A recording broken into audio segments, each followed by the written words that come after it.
All right, into this week's episode, we are going to talk about butt joint flashing. All right, so I'm talking about where two pieces of cement siding meet, you get a joint, right? We get asked all the time, do these joints need to be caulked or should they not be caulked? Let me give you a quick answer. One is typically they do not get caulked, okay? But that takes into the consideration that we're talking about newer houses. So for newer houses, what we'll have is there'll be a small piece of flashing that gets installed right behind that butt joint. It comes down to about right here, which means that it's on top of the lower board.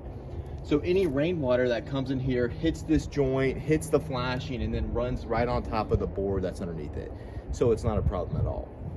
But a lot of these houses are a little bit older. Like this house is 22 years old, and they wouldn't have that flashing. It wasn't until about 2010 that some major manufacturers like James Hardie decided that there's a better way to do it, and they started putting the flashing up there. But if you're looking at these older houses, maybe pre-2010-ish, there's no flashing back there. So at that point, it is necessary to caulk those joints. Now let me show you, come a little closer here. So it's pretty easy to determine if there's flashing back there or not. So if we take this and you shine a flashlight up there, you can see the board underneath it, and then you can see the white house wrap back there, okay?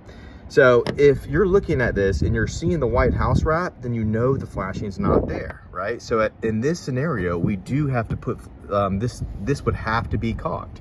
And it's usually done when you're painting, because as we're looking up here, you can tell there's a lot of joints. Let me get this camera back.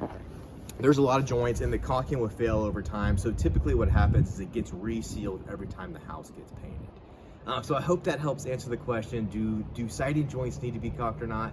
Now you know the answer.